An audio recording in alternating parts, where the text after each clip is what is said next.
Benchmark, the voice of business. Presented by LMD.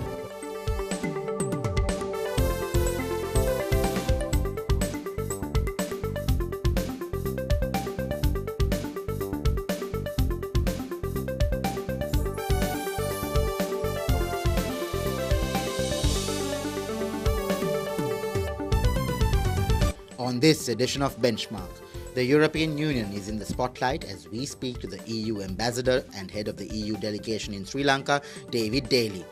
Then Shaheen Cader, Nielsen's managing director, comments on the BCI, which tumbled to a 5-month low. And we wrap up the show by discussing Sri Lanka's macro outlook with economist and LMD columnist Deshal de Mel. That's the lineup for Benchmark.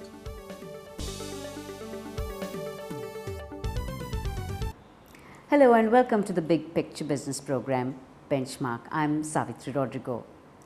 It is almost 20 years since the European Union opened a representative office here in Sri Lanka, and that was in 1995. Since then, it has been focusing its attention on various projects working here in Sri Lanka, and the focus has been on rehabilitation and post-disaster reconciliation, education, health and governance. Here to talk more about the EU's role here in Sri Lanka is the recently appointed ambassador and head of delegation of the European Union and for Sri Lanka and the Maldives, Daly. Hello David and welcome to Benchmark. Good to have you on the show. It's my very great pleasure. Welcome. It has been almost 7 months since you've been appointed here in Sri Lanka. So what are your first impressions of our country? My first impressions are all very, very positive.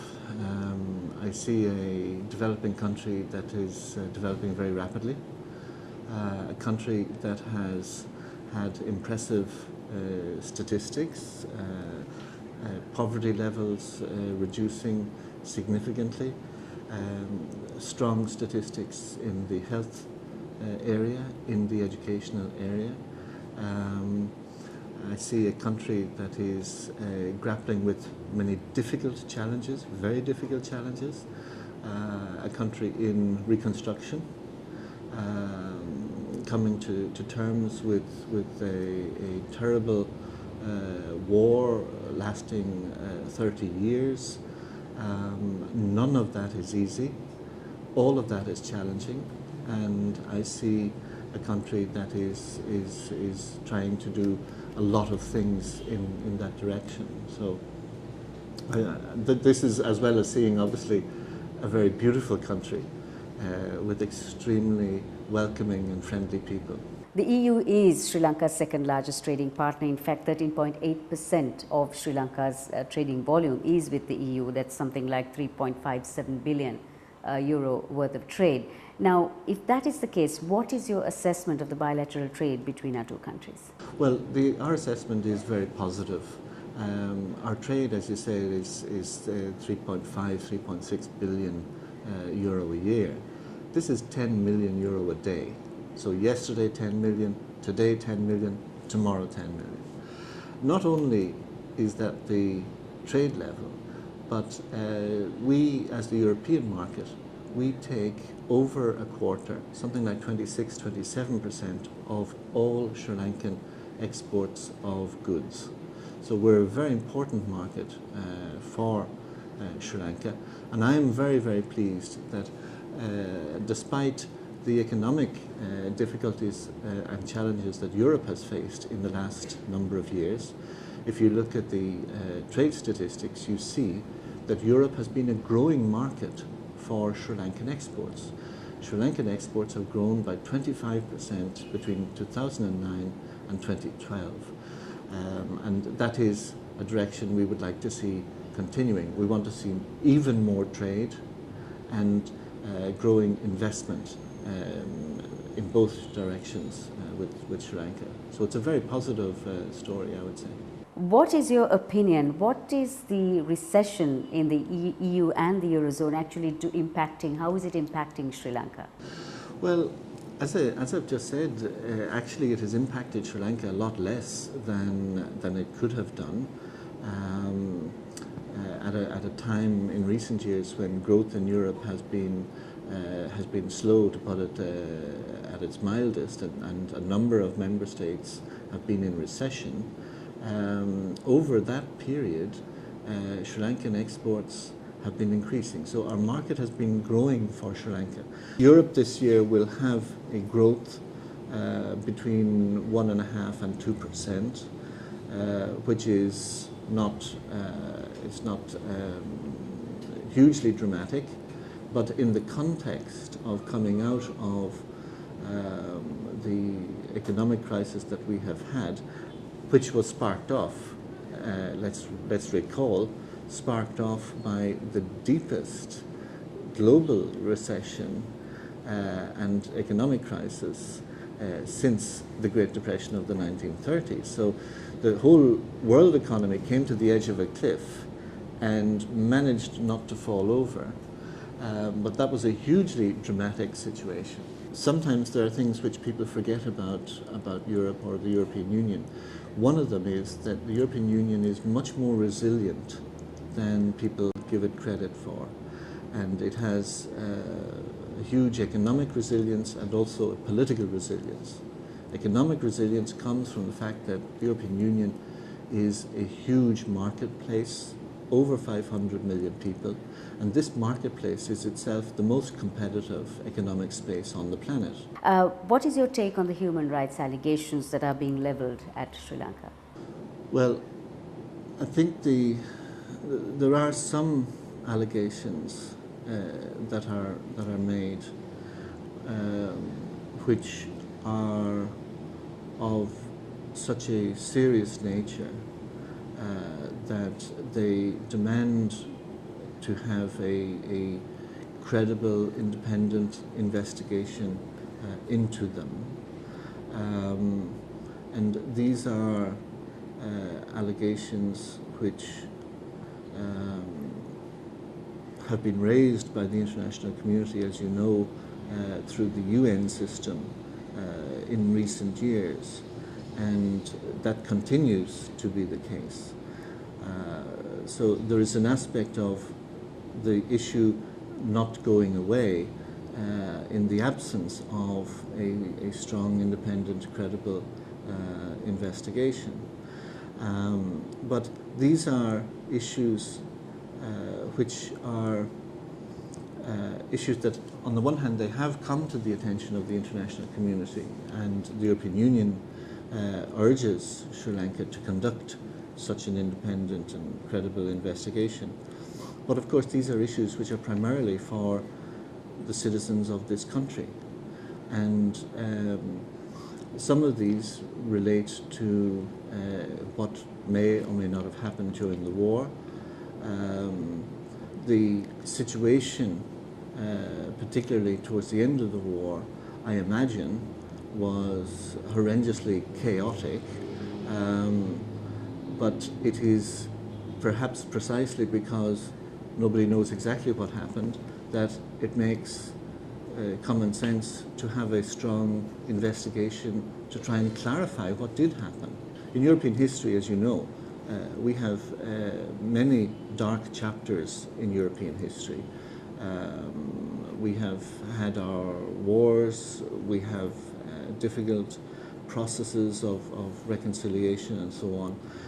We know the sorts of issues that these things throw up, and we know that it is not easy and that it is not instant. These things take time. So looking at that, do you feel that the living standards of the people in the north and east have actually been uplifted? Well, since I arrived only last September, I can't make the comparisons that others would be able to make.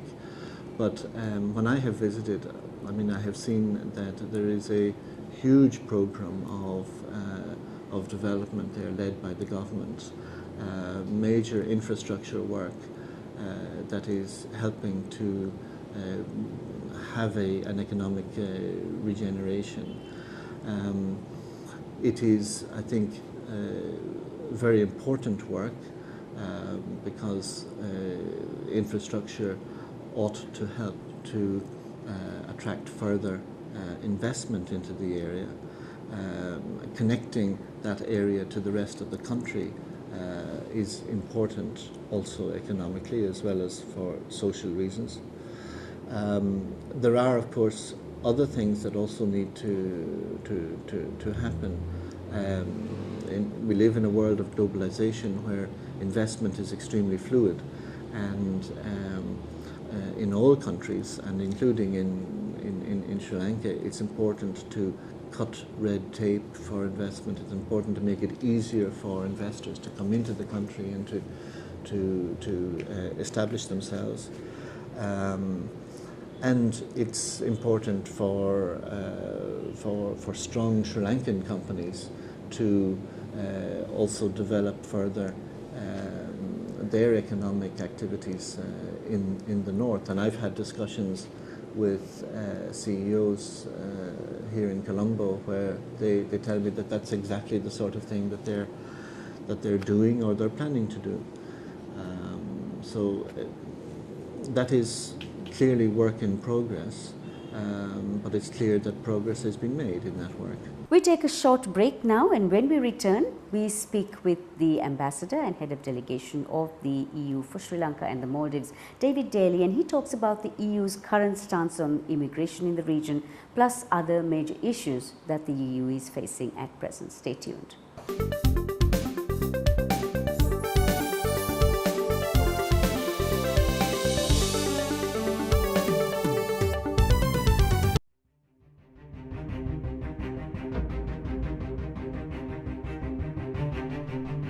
When we entered the industry in 1995, a new star was born as a fully owned subsidiary of People's Bank. For those seeking to grow their businesses, PLC provided the seed.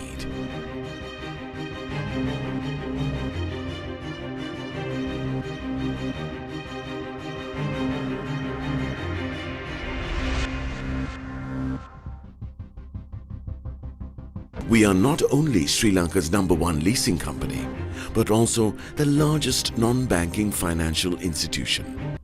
Welcome to a new dawn for the nation. Introducing People's Leasing and Finance, PLC.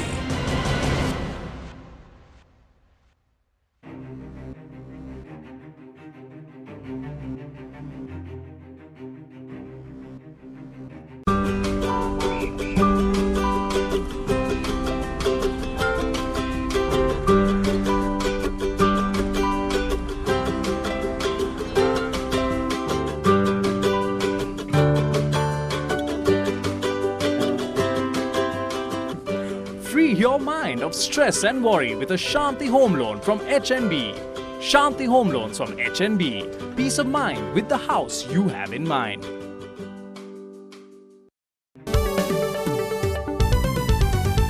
Thank you for staying with Benchmark. We are speaking with the Ambassador and Head of Delegation of the European Union for Sri Lanka and the Maldives, David Daly.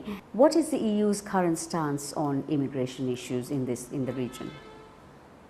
Yeah, well, there you have to distinguish between two cases. There are countries that we used to call East European countries in the past, which are today member states of the European Union, countries like Romania, Bulgaria, Poland, and so on.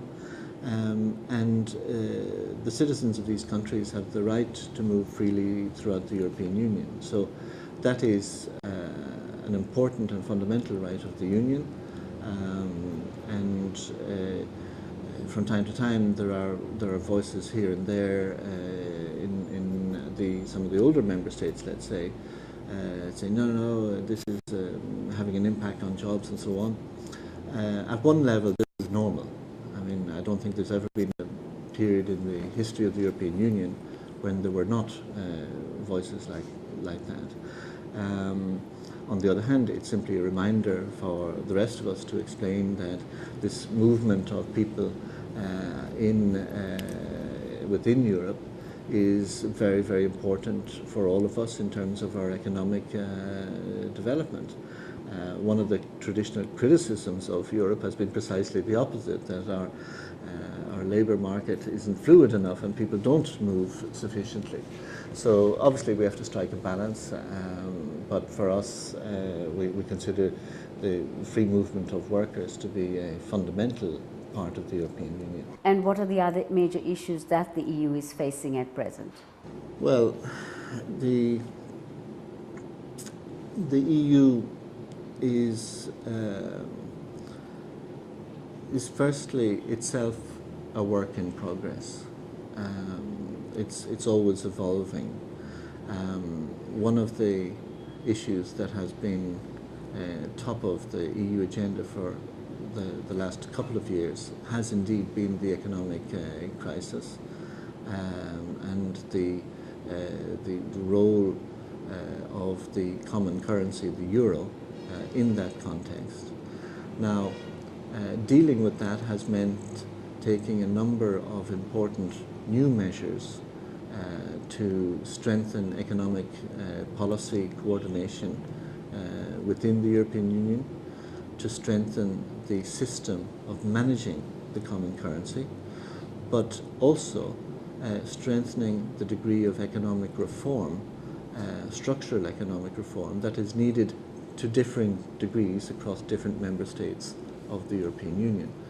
So that has been one major set of issues for the European Union. And I would just make the point that from the outside, this often looks like a very dramatic thing. The European Union is going to implode or something. This is to forget the fact that the European Union, the story of the European Union, the story of European integration, is also the story of overcoming crises, because it is through facing those challenges that Europe has always found a way to overcome the crisis by moving forward rather than by moving back. And for that, we have developed an amazing political resilience. I mentioned the economic resilience earlier on. But to overcome these crises, reflect for a moment on the fact that the European leaders, they meet very regularly. I mean, normally they meet every 2 or 3 months. At different moments in the crisis, they were meeting almost every month. Now, that means that leaders within Europe, they know each other very well. They know and understand the problems and the challenges that each country faces. And they know that they have to find European solutions to these problems. That if we find a solution where we all come together, then we are much stronger. So what's in store for the EU in the year or so ahead? Well, I think economically, as I've said, it's clear we've turned a corner, and this year we will have modest economic growth. And we have given ourselves new tools for managing, if you like, the European economy, and particularly managing the system of the common currency. Those new tools need to be used, needs to be implemented and developed. There's no doubt whatsoever that that is happening and that is going in the right direction. And you can look at the better economic performance of countries that have attracted the highlights in recent years to see that that is the case, including Greece, including Ireland, and other countries. The European Union will continue to have to deal with the world as it is and argue for strong rules multilaterally. We prefer to try and find solutions that bring countries together. Thank you so much for joining us on Benchmark, Your Excellency. It's been great talking to you. You're very welcome. It's been lovely. So that was the Ambassador and Head of Delegation of the European Union in Sri Lanka and the Maldives, David Daly, chatting with us on Benchmark. On the other side, we have the Managing Director of Nielsen, Shaheen Cader, who will give you a little bit more insight of the BCI, and the economist and LMD columnist Deshal de Mel will give you more descriptions about what's happening in the economy.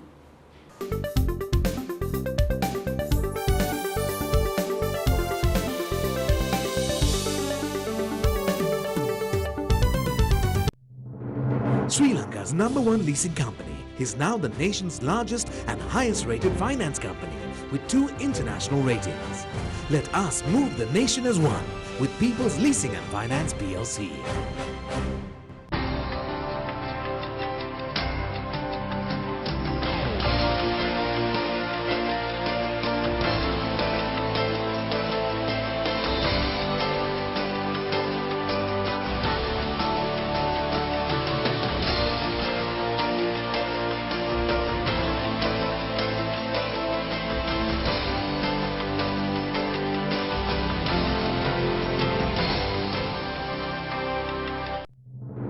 Sri Lanka's #1 leasing company is now the nation's largest and highest rated finance company with 2 international ratings. Let us move the nation as one with People's Leasing and Finance PLC.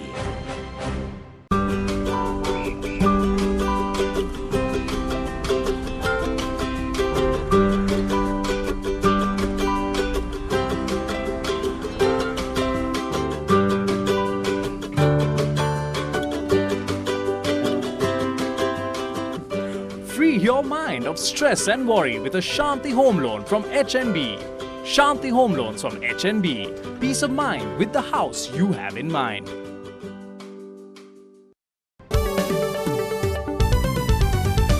Welcome back to Benchmark. I'm Anushan Selvaraja.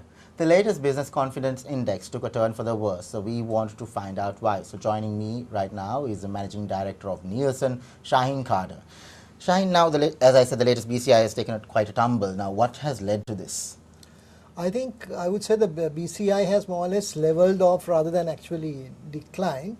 So it's sort of plateaued, I would say. But I think this is really due to some of the responses on business performance. So business sector feels that it's not that they've gone in more into the negative, but the positive responses have become more neutral responses. As a result, the index has got impacted. What does the poll indicate in terms of the outlook for the economy? Yeah, Anushan, this is of course slightly different to how respondents felt about their business outlook. In terms of the economic outlook, responses are fairly similar to what we saw in January. So basically, we have about almost an equal division of those who say that the economy will improve, remain the same, or worsen. So it's more or less equally divided, I would say. How do respondents perceive the investment climate in the country at this point of time, Shaheen? I think there is still marginal optimism. Slightly more consumers are optimistic about the business climate than pessimistic. What is weighing on the minds of the business community for the BCI to take such a tumble? I think the expectations of the business community are high, but the BCI has dropped mainly because there's a reduction in optimism, mainly as a result of prices being high and therefore consumers cutting down on spending. That was the managing director of Nielsen, Shaheen Cader. After a short commercial break, we will be back with the latest on the economy with economist and LMD columnist Deshal de Mel.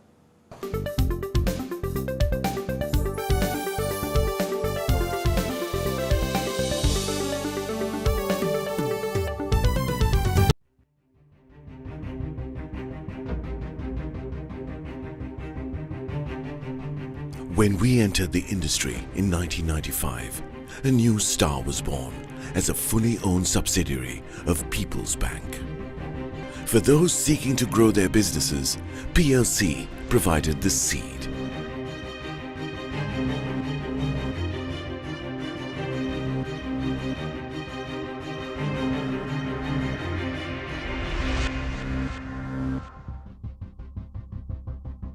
We are not only Sri Lanka's #1 leasing company, but also the largest non-banking financial institution. Welcome to a new dawn for the nation. Introducing People's Leasing and Finance, PLC.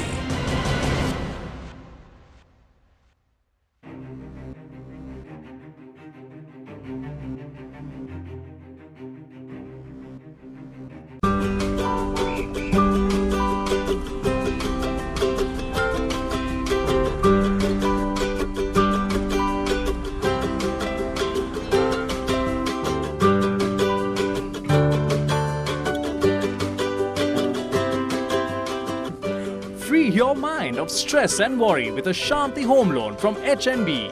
Shanti Home Loans from HNB. Peace of mind with the house you have in mind.